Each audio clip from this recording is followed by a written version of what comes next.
मित्रांनो, एका जिल्ह्यातील डीएम साहेब आणि एसपी मॅडम यांचं लग्न होतं. लग्नामध्ये सगळं काही ठीक सुरू होतं. डीएम साहेबांनी तिथे भिकाऱ्यांसाठी खाण्यापिण्याची व्यवस्थाही केलेली होती. कारण त्यांचं असं मानणं होतं की आपणही माणूस आहोत आणि आपण आपली माणुसकी कधीच विसरता कामा नये. याचा अर्थ डीएम साहेब खूपच दयाळू वृत्तीचे व्यक्ती होते. याच कारणास्तव त्यांच्या लग्नात भिकाऱ्यांसाठी खाण्यापिण्याची सोय केलेली होती. लग्नात जेव्हा वधू आणि वर स्टेजवर बसलेले होते तेव्हा सर्वजण त्यांचे अभिनंदन करण्यासाठी स्टेजवर येत होते. त्याच वेळी एक भिकारी स्टेजवर चढला. स्टेजवर आल्यानंतर तो डीएम साहेबांजवळ गेला आणि डीएम साहेबांकडे टक लावून पाहू लागला आणि त्यांना पाहून हसायला लागला आणि हसत हसत तो पुढे म्हणाला की पुढील नंबर तुझाच आहे. असं म्हणत तो जोर जोरात हसू लागला. ते पाहून एसपी मॅडम ज्या नववधूच्या पोशाखात बसलेल्या होत्या त्या अचानक पोलिसांना आदेश देतात आणि त्याला तिथून घेऊन जाण्यास सांगतात. पण तेव्हाच डीएम साहेब त्या पोलिसांना थांबवतात आणि त्यांना थांबवल्यानंतर त्याला ते विचारतात की अरे, तुम्ही मला असं का म्हणालात की पुढचा नंबर तुमचा आहे? कारण डीएम साहेबांच्या मनात विचार येत होता की हा कोण आहे आणि इथे येऊन मला असं का म्हणाला. अर्थात त्याला माहीत आहे की मी इथला डीएम आहे आणि मी त्याच्यासोबत खूप काही चुकीचं करू शकतो. एसपी मॅडम पुन्हा पुन्हा त्याला इथून घेऊन जाण्याचे आदेश देत होत्या. परंतु डीएम साहेबांच्या सांगण्यावरून पोलीस तिथेच थांबतात. दुसरं कारण हे सुद्धा होतं की जेव्हा तो भिकारी स्टेजवर चढला होता तेव्हा त्या भिकाऱ्याला पाहून एसपी मॅडमच्या चेहऱ्यावरचा रंगच उडाला होता. त्यामुळे डीएम साहेबांना हे जाणून घ्यायचं होतं की तो व्यक्ती नक्की कोण आहे आणि तो असं का करत आहे आणि त्यामागे असं काय रहस्य दडलेलं आहे. ही गोष्ट जाणून घेण्यासाठी डीएम साहेब त्याला एका बाजूला घेऊन जातात आणि एका बाजूला घेऊन जाऊन त्याला विचारू लागतात की तुला माहीत नाही का की मी कोण आहे आणि माझी बायको कोण आहे? आम्ही लोक येथील खूप मोठे अधिकारी आहोत आणि आमच्या मनात आलं तर तुला एका सेकंदात आम्ही तुरुंगाच्या आत टाकून देऊ शकतो. यानंतर जो भिकारी त्या साहेबांना म्हणतो की साहेब, मला माहीत आहे की तुम्ही खूप मोठे अधिकारी आहात, पण मी तुम्हाला जे काही म्हणालो तेही तितकंच खरं आहे. कारण ज्यांच्यासोबत तुम्ही लग्न करत आहात त्यांना मी चांगलंच ओळखतो. आता हे ऐकून डीएम साहेब हैराण आणि चकित झाले. ते थोडा वेळ विचार करतात आणि विचार करून त्याला विचारतात की तू कसा ओळखतोस त्यांना आणि काय कनेक्शन आहे तुमचं तिच्यासोबत. यानंतर तो भिकारी त्यांना म्हणतो की साहेब, तुम्हाला जर माझी कहाणी ऐकायची असेल तर त्यासाठी तुम्हाला मला थोडा वेळ द्यावा लागेल. तुम्हाला माझी कथा ऐकायची असेल तर त्यासाठी थोडा वेळ काढावा लागेल, तरच मी तुम्हाला सांगू शकतो. आता डीएम साहेब पुढे काही बोलणारच की तितक्यात एसपी मॅडम तिथे येतात आणि डीएम साहेबांना सांगतात की अहो चला, तुम्ही इथे काय करत आहात? आपलं लग्न आहे ना, मग तुम्ही इथे याच्याशी गप्पा काय मारत बसले? आता यानंतर डीएम साहेबांना एसपी मॅडम वर आणखीन जास्त शंका येऊ लागते. कारण एसपी मॅडम सारख्या त्या भिकाऱ्याला तेथून हाकलण्याचा प्रयत्न करत होत्या आणि त्याला डीएम साहेबांना भेटण्यापासून रोखण्याचा प्रयत्न करत होत्या. यानंतर डीएम साहेब म्हणतात की चला, मी येतोय, आणि त्यानंतर भिकाऱ्याला त्याच्या कथेबद्दल विचारणे सुरू करतात. आता तो भिकारी त्यांना सांगतो की आजपासून साधारणतः 6 ते 7 वर्षांपूर्वी एक मुलगा दिल्लीच्या एका कॉलेजमध्ये शिकत होता ज्याचं नाव दीपक होतं. दीपकचे वडील फर्निचरचे मोठे व्यापारी होते आणि तो त्याच्या अभ्यासातही खूप हुशार होता. त्याच्या वर्गात एक मुलगी शिकायची. तिचे नाव काजल होते. काजल आणि दीपक दोघंही एकमेकांना आवडू लागले होते आणि एकमेकांना पसंत केल्यानंतर काजलने दीपक सोबत लग्न करण्याचा निर्णय घेतला. काजलचे कुटुंब देखील खूप चांगले होते. तिचा भाऊ आणि वडील मोठे अधिकारी होते आणि म्हणूनच तिला देखील अभ्यास करून मोठे अधिकारी व्हायचे होते. यानंतर ती तिच्या घरी लग्नाचा विषय काढते आणि त्यांना सांगते की मी एका मुलाला पसंत करते आणि मला त्याच्यासोबत लग्न करायचं आहे. त्यानंतर तिच्या कुटुंबियांनीही आनंदाने लग्नाला होकार दिला, तर दुसरीकडे दीपकच्या घरच्यांनाही सहमती दर्शवली. दोघांनी लग्नाला होकार दिल्यानंतर त्या दोघांचंही धूमधडाक्यात लग्न होतं आणि लग्नानंतर दोघंही हसत खेळत आपल्या नवीन आयुष्याला सुरुवात करतात आणि दोघंही आनंदी जीवन जगतात. दीपक त्याच्या वडिलांचा व्यवसाय पाहू लागतो आणि तिथेच राहून त्यांचा व्यवसाय सांभाळू लागतो. तर काजल लग्नानंतरही तिचं अपूर्ण शिक्षण पुढे करण्याचा निर्णय घेते, कारण तिला पुढे शिक्षण घेऊन तिच्या भावासारखं आणि वडिलांसारखं मोठं अधिकारी व्हायचं होतं आणि ही तिची इच्छा होती. याच गोष्टीचा विचार करून काजल तिच्या अभ्यासाला लागली आणि दीपक तिला तिच्या अभ्यासात पूर्णपणे सपोर्ट करत होता. हळूहळू करून काजल IPS अधिकारी बनते आणि IPS अधिकारी झाल्यानंतर एका जिल्ह्यात जाऊन तिचा चार्ज सांभाळू लागते. तर इकडे दीपक त्याचा बिझनेस दिवस रात्र मेहनत करून सांभाळत होता, पण त्याच्या नशिबाने त्याला साथ दिली नाही आणि त्याचा बिझनेस डाऊन होऊ लागला. तर दुसरीकडे काजलचं नशीब अगदी तरक्कीवर होतं आणि दीपकचं भविष्य अंधकार होत चाललं होतं. त्याचा बिझनेस डाऊन होऊन लागला होता. हळूहळू काजलला अधिकारी बनून 1 वर्ष पूर्ण झाला होता आणि या 1 वर्षाच्या आत दीपकचा बिझनेस पूर्णपणे ठप्प पडला होता. दीपक आपल्या बिझनेसला तोट्यात पाहून खूप जास्त टेन्शनमध्ये राहू लागला होता आणि तो डिप्रेशनचा शिकार झाला होता. जिथे दीपकचा व्यवसाय होता तिथे त्याला काहीच चांगलं वाटत नव्हतं. शिवाय तिथले सगळे लोक त्याच्याकडे विचित्र नजरेने पाहू लागले होते.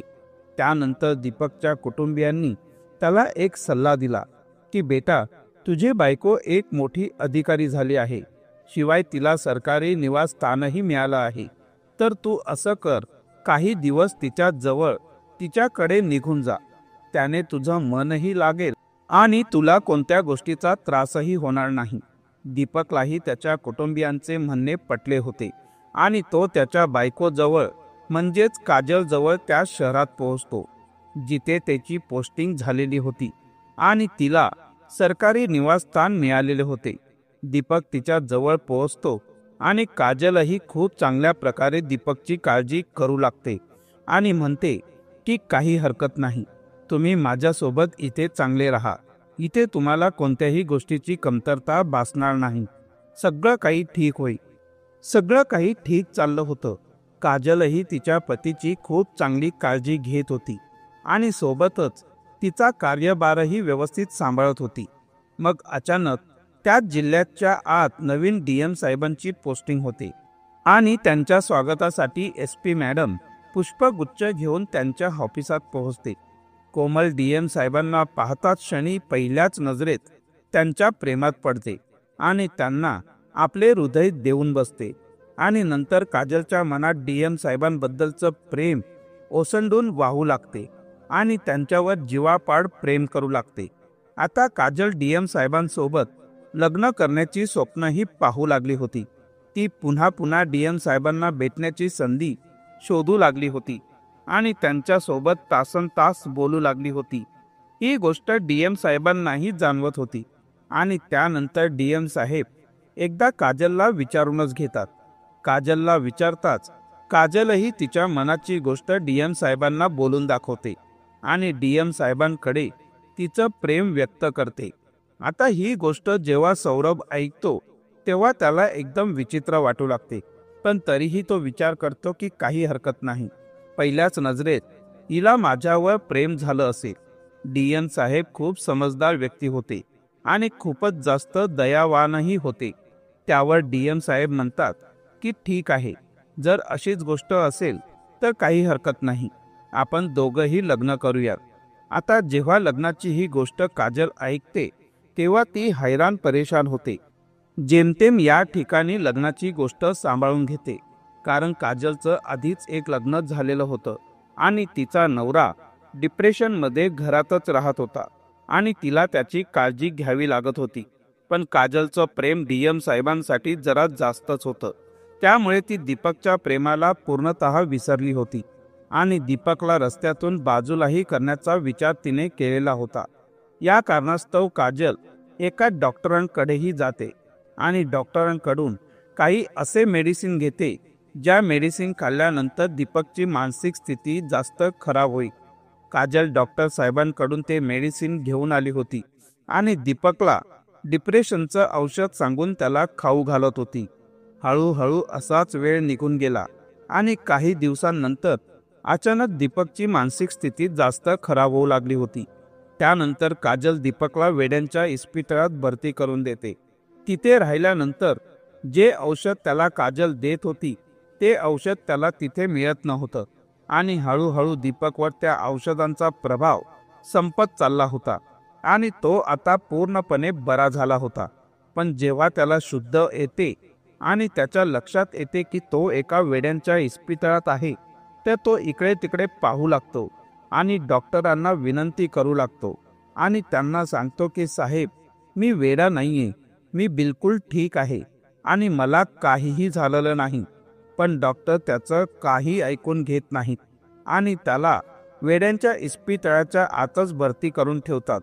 आता याच दरम्यान डीएम साहेबांचे कुटुंबीय डीएम साहेबांच्या लग्नाबद्दल बोलू लागतात आणि म्हणतात की बेटा सौरभ, आता तू लग्नाच्या योग्य झालेला आहेस, आता तुला लग्न करून घ्यायला हवं.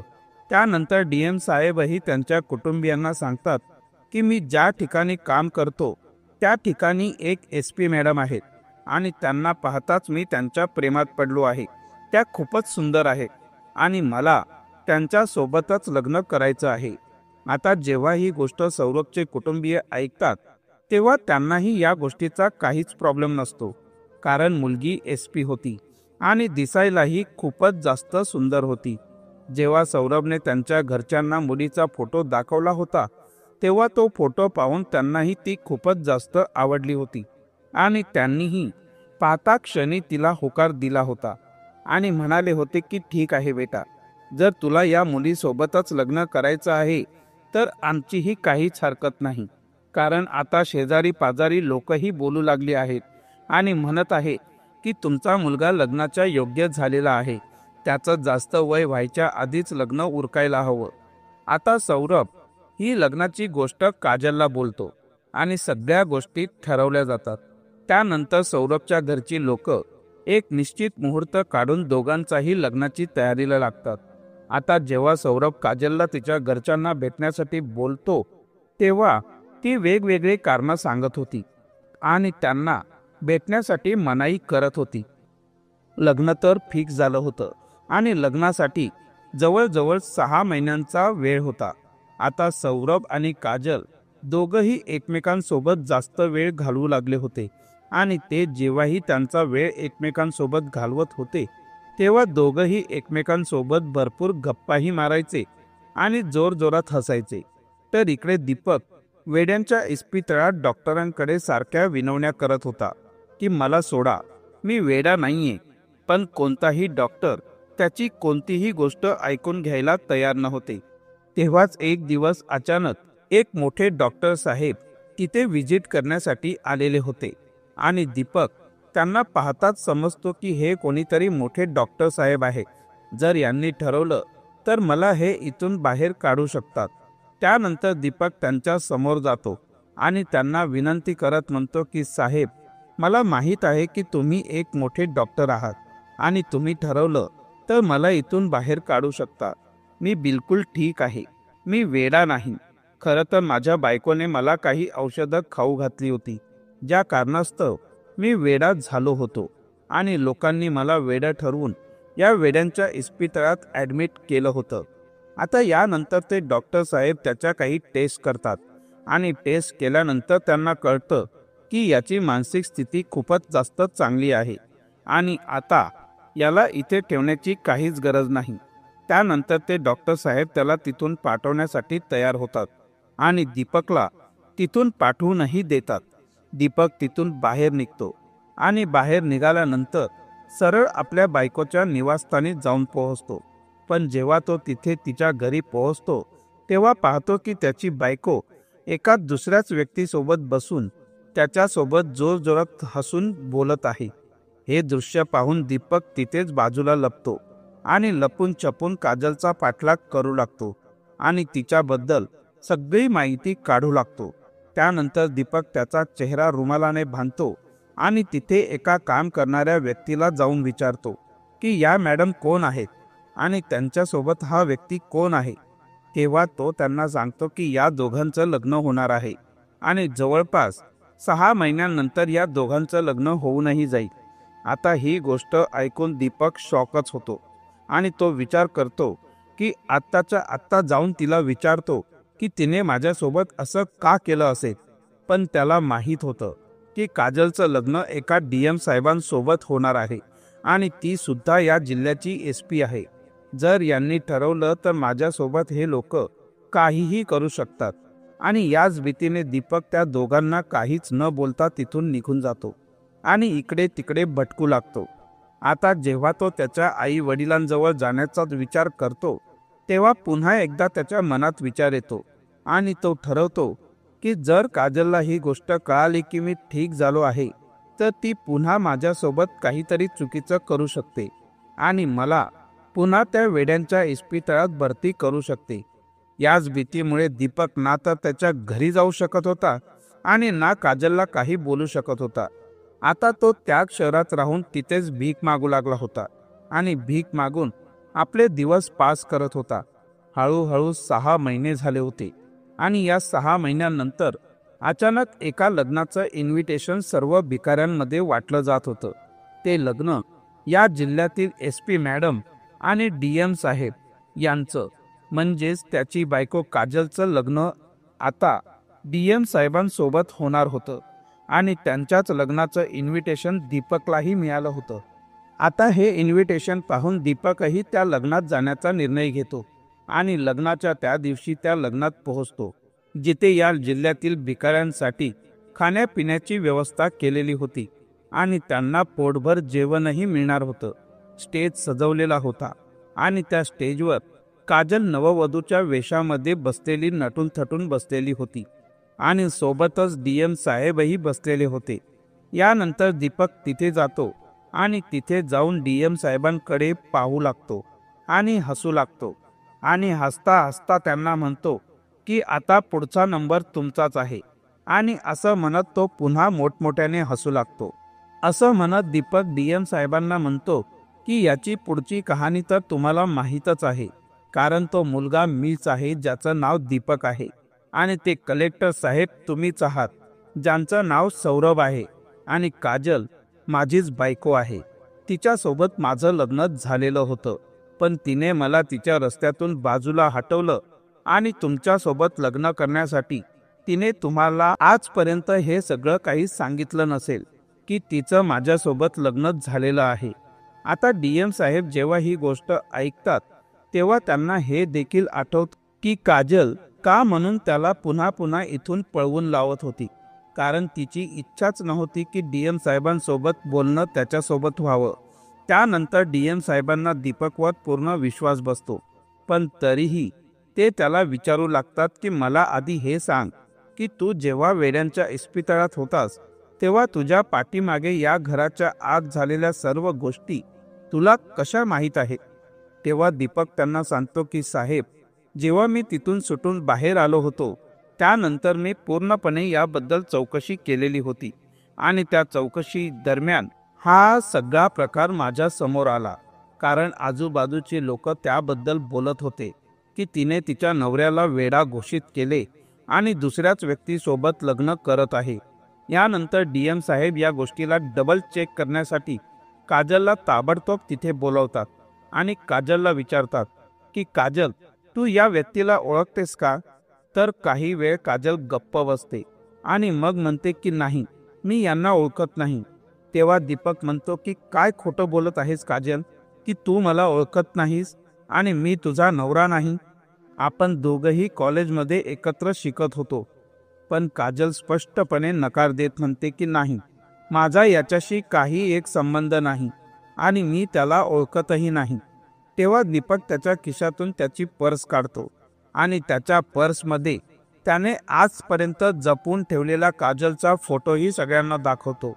आता जेव्हा तो फोटो DM साहेबांनी पाहिला तेव्हा त्यांना पूर्ण विश्वास झाला की दीपक खरं बोलत आहे आणि DM साहेब जागेवरच काजलला अरेस्ट करायला सांगतात. आपल्या नवऱ्याची फसवणूक केल्याप्रकरणी आणि डीएम साहेबांसोबत खोटं बोलून लग्न करत असल्याप्रकरणी SP मॅडमला अटक केली जाते आणि तिच्यावर विविध कलमान्वये खटला प्रलंबित केला जातो. प्रकरण काही दिवस चालते आणि त्यानंतर काजल तुरुंगात जाते. नंतर डीएम साहेब दीपकला मदत करतात आणि त्याला चांगला व्यवसाय स्थापित केल्यानंतर दीपक तिथे मेहनत करतो आणि कठोर परिश्रम केल्यावर त्याने जो आपला दर्जा गमावला होता तो परत मिळवतो. आता जेव्हा दीपक त्याच्या आई वडिलांना भेटण्यासाठी जातो तेव्हा त्याचे आई वडील म्हणतात, बेटा तू कुठे गेला होतास? मी तुझ्या बायकोकडे अनेकदा फोनही केला होता, पण ती म्हणाली की तो कुठे गेला आहे माहीत नाही. नैराश्यामुळे तो इथून निघून गेला आणि इकडे तिकडे फिरत असतो. मी तिच्या कुटुंबियांशी बोललो तेव्हा त्यांना सुद्धा तेच सांगितले होते. आम्हाला तुझी खूप काळजी वाटत होती. पण जेव्हा दीपकने त्याची संपूर्ण कहाणी आपल्या आई वडिलांना सांगितली तेव्हा आपल्या मुलाची गोष्ट ऐकल्यानंतर त्यांनाही वाईट वाटले आणि विचार करू लागले की आमच्या मुलाने किती त्रास सहन केला आहे. यानंतर दीपकच्या आई वडिलांनी डीएम साहेबांची भेट घेतली आणि दोन्ही हात जोडून त्यांचे खूप खूप आभार मानले आणि म्हणाले की साहेब, तुमच्यामुळेच आज आमच्या मुलाला पुन्हा जीवनदान मिळालं आहे आणि आज तुमच्यामुळेच आमचा मुलगा समाजात काटमानेने जगू शकत आहे. नाहीतर असाच भिकारीसारखा इकडे तिकडे भटकत राहिला असता. यानंतर डीएम साहेब म्हणतात की जे काही झालं ते चांगल्यासाठीच झालं. जर हा नसता तर कदाचित माझं जीवन पूर्णपणे उद्ध्वस्त झालं असतं. कारण अशा स्त्रीचा काय भरोसा, आज याच्यासोबत तर उद्या त्याच्यासोबत. कदाचित ती मलाही सोडून दुसऱ्या कोणाबरोबर गेली असती. मित्रांनो, ही होती एक छोटीशी गोष्ट जिथे डीएम साहेबांच्या लग्नाला एक भिकारी आला आणि भिकारी आल्यानंतर डीएम साहेबांनी आपल्याच नवरीला तुरुंगात टाकली. तुम्हाला काय वाटतं डीएम साहेब सौरवबद्दल? तुम्हाला काय वाटतं SP मॅडम काजलबद्दल? तुम्हाला काय वाटतं भिकारी दीपकबद्दल? तुमचं मत काहीही असो, तुम्ही कमेंट बॉक्समध्ये लिहू शकता आणि व्हिडिओला आवडल्यास शेअर करू शकता आणि व्हिडिओला लाईक करू शकता आणि चॅनलला सबस्क्राईब देखील करू शकता. मित्रांनो, या कथा सांगण्याचा उद्देश कोणाला त्रास देणे असा अजिबात नाही. ही कथा सांगण्याचा उद्देश असा आहे की जेणेकरून तुम्ही या कथेमधून काहीतरी शिकू शकता आणि तुमचे जीवन सुधारू शकता. मला आशा आहे की तुम्ही ती गोष्ट लागू करू शकाल. पुन्हा भेटू एका नवीन कथेसह, नवीन विषय घेऊ. तुम्हा सर्वांना जय हिंद, जय भारत. आपण संपूर्ण कथा ऐकली त्याबद्दल आपल्या सर्वांचे मनापासून खूप खूप धन्यवाद. थँक्यू.